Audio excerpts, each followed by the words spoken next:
ഇന്ന് സോഷ്യൽ മീഡിയയിൽ ഏറ്റവും കൂടുതൽ ഡിസ്കഷനായിട്ട് കാണുന്ന ഒരു ടോപ്പിക്കാണ് കേരള ഗവൺമെന്റ് ഈ അടുത്തിടെ പ്രഖ്യാപിച്ച സ്കൂൾ കുട്ടികൾക്കായിട്ട് പ്രഖ്യാപിച്ച പ്രൊജക്ട് മെൻസ്ട്രൽ ഡിഗ്നിറ്റി എന്ന് പറയുന്ന പ്രോഗ്രാം.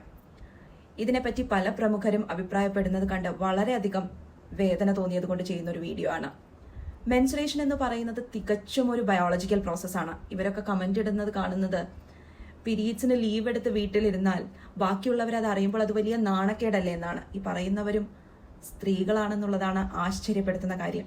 ഇന്നും ഈ 2026 ഇതെന്താണെന്ന് കൃത്യമായി മനസ്സിലാക്കാത്തതോ അല്ലെങ്കിൽ അതിനെപ്പറ്റി ഇന്നും ഒരു മോശപ്പെട്ട രീതിയിൽ സമൂഹത്തിലേക്ക് ഒരു കാഴ്ചപ്പാട് കൊടുത്തു വിടുക എന്ന് പറയുന്നത് ഏറെ വേദനാജനകമാണ്. നമുക്കൊരു തലവേദന വരുന്നത് പോലെയോ അല്ലെങ്കിൽ ഒരു മസിൽ ക്രാംപ് വരുന്നത് പോലെയോ ശരീരത്തിന്റെ ഒരു ബയോളജിക്കൽ പ്രോസസ്സാണ് മെൻസ്ട്രേഷൻ.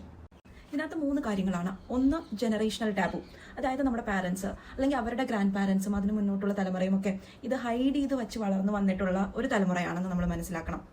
2, വലിയൊരു മാർക്കറ്റിംഗ് തന്ത്രം. ഇതിനകത്ത് യൂസ് ചെയ്യുന്ന പാഡ്സ് ഒക്കെ നമ്മൾ ഇന്നും കാണുന്ന പല അഡ്വർടൈസ്മെന്റ്സും അതിൽ കാണിക്കുന്നത് ബ്ലഡ് പോലുമല്ല, അല്ലെ, ഒരു ബ്ലൂ കളറിൽ കാണിച്ചിട്ടൊക്കെ വരുന്ന ആഡ്സ് നമ്മൾ ഇന്നും കാണുന്നു. അപ്പൊ ഇത് എന്തോ ഹൈഡ് ചെയ്യേണ്ട ഒരു കാര്യമാണ്, ഇത് ബാക്കിയുള്ളവർ അറിയാതെ വെക്കേണ്ട ഒരു സീക്രട്ട് ആണ് എന്നാണ് നമ്മൾ ഈ പരസ്യങ്ങൾ പോലും പഠിപ്പിക്കുന്നത്. 3, ലാക്ക് ഓഫ് പ്രോപ്പർ എഡ്യൂക്കേഷൻ.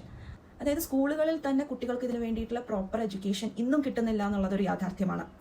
മാറ്റിയിരുത്തി പറഞ്ഞു കൊടുക്കാതെ ഇതെന്താണെന്നുള്ളത് കൃത്യമായി സ്കൂളിൽ നിന്ന് തന്നെ കുട്ടികൾക്ക്, അതായത് പാരന്റ്സിനും ടീച്ചേഴ്സിനും ഫ്രണ്ട്സിന്റെ ഇടയിലും ഇതൊരു കളിയാക്കപ്പെടേണ്ട കാര്യമല്ല, ഓപ്പൺലി നമുക്ക് പറയാൻ പറ്റേണ്ട, ഒളിച്ചു വെക്കേണ്ടതായിട്ടുള്ള ഒന്നും ഇതിനകത്തില്ല എന്ന് കുട്ടികൾക്ക് പറഞ്ഞു കൊടുത്ത് ധൈര്യം കൊടുത്ത് മനസ്സിലാക്കി കൊടുക്കേണ്ട ഒരു കാര്യമാണെന്ന് നമ്മൾ ഓരോരുത്തരും ചിന്തിക്കുമ്പോഴാണ് ഈ ഒരു കാഴ്ചപ്പാടിന് മാറ്റം വരുള്ളൂ എന്ന് തോന്നുന്നു.